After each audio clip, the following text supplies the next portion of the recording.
Hello everyone, welcome to NEET chemistry 180। আজকে আমাদের topic হচ্ছে ইলেকট্রোফাইল অ্যান্ড নিউক্লিওফাইল। এই জায়গা থেকে কোশ্চেন দেবে না, কিন্তু এই জায়গাগুলো না জানলে আমরা অর্গানিক কেমিস্ট্রির বেসিক কনসেপ্টটা তৈরি করতে পারবো না। ফলে পরবর্তীতে আমি যখন তোমাদের অর্গানিক রিঅ্যাকশন সম্পর্কে বোঝাবো, তার মেকানিজম সম্পর্কে বোঝাবো, SN1 SN2 বলবো, কার্বোক্যাটায়ন কার্বনায়ন বলবো, তখন তোমরা সেগুলো বুঝতে পারবে না। তাই এই বেসিক কনসেপ্টটা খুবই ইম্পর্টেন্ট। কাকে বলে ইলেকট্রোফাইল, কাকে বলে নিউক্লিওফাইল, কোন জায়গা থেকে ইলেকট্রনকে কোন জায়গায় অ্যাটাক হবে, কোন রিঅ্যাকশন হবে, কোথায় বন্ড ভাঙবে, কোথায় বন্ড জুড়বে এবং কি প্রোডাক্ট আমরা পাবো, তার সম্পূর্ণ বেসিকের একটি পার্ট হচ্ছে আমাদের ইলেকট্রোফাইল আর নিউক্লিওফাইল। তাই তোমরা অবশ্যই এই কনসেপ্টটা কিন্তু খুব ভালো করে ক্লিয়ার করে নেবে। এবং আমি আজকের ভিডিওতে তোমাদের ইলেকট্রোফাইল নিউক্লিওফাইল সম্পর্কে বলবো, যাতে তোমাদের মুখস্থ করতে না হয়, তোমরা যাতে কনসেপচুয়ালি বুঝতে পারো এবং তোমরা যাতে এইটার কনসেপ্ট অ্যাপ্লাই করে অর্গানিকে খুব ভালো স্কোর করতে পারে।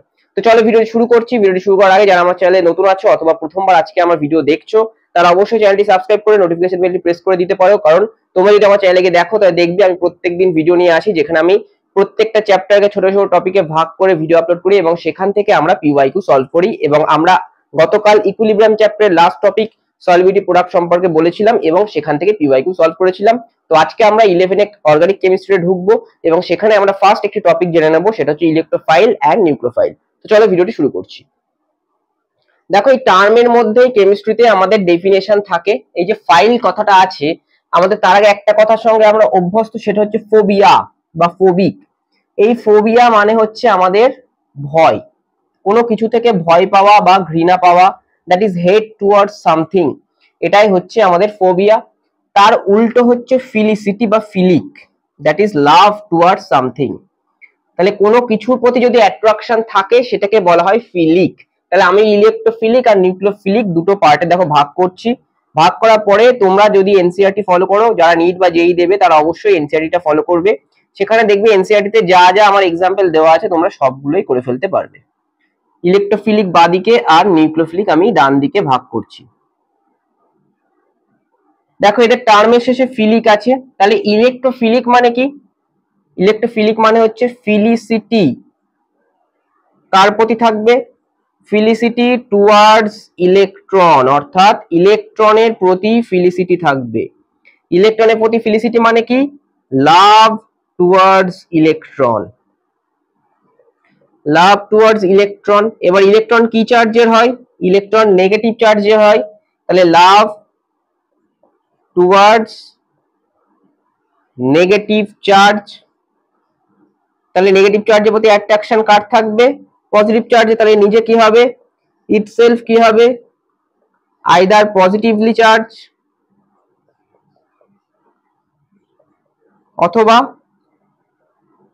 অথবা আমার কি হতে পারে, যে ইলেকট্রন অ্যাকসেপ্ট করে কারা? ইলেকট্রন ডেফিশিয়েন্ট কম্পাউন্ড হতে পারে। তাহলে এরা আইদার কি হতে পারে? পজিটিভলি চার্জ হতে পারে ইলেকট্রোফিলিকরা, অথবা ইলেকট্রন ডেফিশিয়েন্ট মানে যে সমস্ত কম্পাউন্ডের সেন্ট্রাল অ্যাটমে অক্টেট ফুলফিল হয়নি, অর্থাৎ 8টা ইলেকট্রন হয়নি। নাও নিউক্লিওফিলিক। নিউক্লিওফিলিক মানে কি? Felicity towards nucleus. Felicity towards nucleus. নিউক্লিয়াসে কি চার্জ থাকে? পজিটিভ। তাহলে আমরা বলতে পারি লাভ টুয়ার্ডস পজিটিভ চার্জ।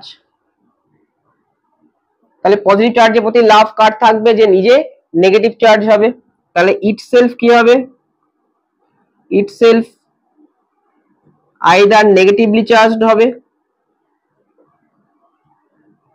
অথবা পজিটিভ চার্জের প্রতি অ্যাট্রাকশন হতে গেলে কি ইলেকট্রন রিচ হতে হবে, অর্থাৎ যাদের লোন পেয়ার থাকবে। তার জন্য আমরা নিউক্লিওফাইলকে এইভাবে লিখি NU মাথায় মাইনাস, আর ইলেকট্রোফাইলকে আমরা এইভাবে লিখি E মাথায় প্লাস। তাহলে আশা করছি তোমরা বুঝতে পেরেছো কাকে বলে নিউক্লিওফাইল, কাকে বলে ইলেকট্রোফাইল। কারণ ইলেকট্রোফাইল হচ্ছে আমাদের E প্লাস আর নিউক্লিওফাইল হচ্ছে NU minus.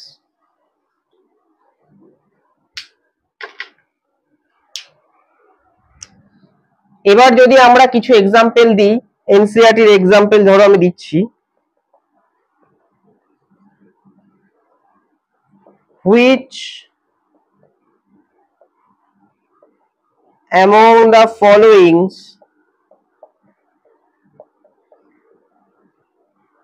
are electrophiles and nucleophile। তো এনসিইআরটির এই এক্সাম্পল গুলো আমরা এবার দেখবো কোনটা ইলেকট্রোফাইল কোনটা নিউক্লিওফাইল। দেখো এখানে নাইট্রোজেনের 3টে বন্ড করেছে এবং একটা লোন পেয়ার আছে। লোন পেয়ার মানে কি ইলেকট্রন বেশি আছে, তাহলে অবশ্যই এটা কি হয়ে যাবে আমাদের নিউক্লিওফাইল, কারণ এটা ইলেকট্রন রিচ কম্পাউন্ড। আমরা আগেই বলেছি কি যদি ইলেকট্রন রিচ থাকে অথবা নেগেটিভ চার্জ থাকে তাহলে সেটা কি হবে নিউক্লিওফাইল হবে। এবার যদি আমরা NO2 প্লাসে আসি, দেখো নাইট্রোজেনের মাথায় কি চার্জ আছে প্লাস চার্জ আছে, তাহলে এই প্লাস চার্জ থাকলে কি হবে এটা অবশ্যই কি আসবে আমার ইলেকট্রোফাইল, কারণ এখানে ইলেকট্রনের ঘাটতি আছে। Cl প্লাস একই রকম ভাবে প্লাস আছে, তাহলে এটাও হবে আমাদের ইলেকট্রোফাইল। যদি BF3 তে দেখি, BF3 আমরা স্ট্রাকচার পড়েছিলাম এরকম স্ট্রাকচার ট্রাইগোনাল প্ল্যানার। দেখো 3টে বন্ড তার মানে 6টা ইলেকট্রন, 8টা হয়নি, তাহলে ও আরো ইলেকট্রন চাইবে, তাহলে এইটাও হয়ে যাবে আমাদের ইলেকট্রোফাইল। Cn মাইনাস, দেখো মাইনাস আছে, মাইনাস মানে কি ইলেকট্রন বেশি আছে বাড়তি আছে, তাহলে সেটা অবশ্যই কি হবে নিউক্লিওফাইল। একই রকম ভাবে NO3 মাইনাস, এটাও হয়ে যাবে আমাদের নিউক্লিওফাইল। ওয়াটার, দেখো ওয়াটার স্ট্রাকচার এরকম হয় OHH এবং দুটো লোন পেয়ার থাকে, তাহলে 8টি ইলেকট্রন হয়েছে অক্সিজেনে, সেই সঙ্গে দুটো লোন পেয়ার আছে, তাহলে এটাও ইলেকট্রন বাড়তি আছে, তাহলে এটাও অবশ্যই নিউক্লিওফাইল। এই হলো আমাদের এনসিইআরটির মোটামুটি এক্সাম্পল ইলেকট্রোফাইল আর নিউক্লিওফাইল কাকে বলে। এবার এটা আমাদের কোথায় কাজে লাগবে, যখনই আমরা রিঅ্যাকশন করাবো দুটো স্পিসিসের মধ্যে, তখন কম্পাউন্ডের মধ্যে আমাকে ইলেকট্রোফিলিক আর নিউক্লিওফিলিক সেন্টার বার করতে হবে। যেমন দেখো অ্যাসিটোনটা লিখেছি, এখানে কার্বন আর অক্সিজেনের মধ্যে ইলেকট্রোনেগেটিভিটি ডিফারেন্স আছে, তাহলে এটা ডেল্টা মাইনাস এটা ডেল্টা প্লাস, তাহলে এটা ইলেকট্রোফিলিক সেন্টার, তাহলে এইখানে এসে নিউক্লিওফাইল অ্যাটাক করবে এবং এই বন্ড খুলে যাবে। এটা আমরা পরের দিন ডিসকাস করব। আপাতত আমাদের কিন্তু অর্গানিকের রিঅ্যাকশন মেকানিজম শেখার জন্য ইলেকট্রোফাইল আর নিউক্লিওফাইল জানা খুব দরকার, কারণ নিউক্লিওফিলিক সেন্টারের সঙ্গে ইলেকট্রোফিলিক সেন্টার জুড়ে যাবে, কারণ আমাদের SN1 SN2 পড়তে হবে, যেটার নামই হচ্ছে electrophilic substitution, nucleophilic substitution order 1 and order 2, অর্থাৎ নিউক্লিওফাইল গিয়ে সাবস্টিটিউট করবে। তাহলে নিউক্লিওফাইল আর ইলেকট্রোফাইল যদি না জানি তাহলে কিন্তু আমরা অর্গানিকের রিঅ্যাকশন মেকানিজম করতে পারবো না এবং অর্গানিক কেমিস্ট্রি আমাদের কাছে কিন্তু খুবই দুর্বিষহ হয়ে যাবে। তাই অবশ্যই ভিডিওটি তোমরা ভালো করে দেখো পুরোটা, এবং নিউক্লিওফাইল আর ইলেকট্রোফাইল সম্পর্কে কোনো রকম ডাউট রেখো না। পরের দিন আমরা অর্গানিক কেমিস্ট্রির আরো বেসিক কনসেপ্ট নিয়ে আসবো এবং তারপরে আমরা অর্গানিকের মেকানিজমে ঢুকবো। নমস্কার।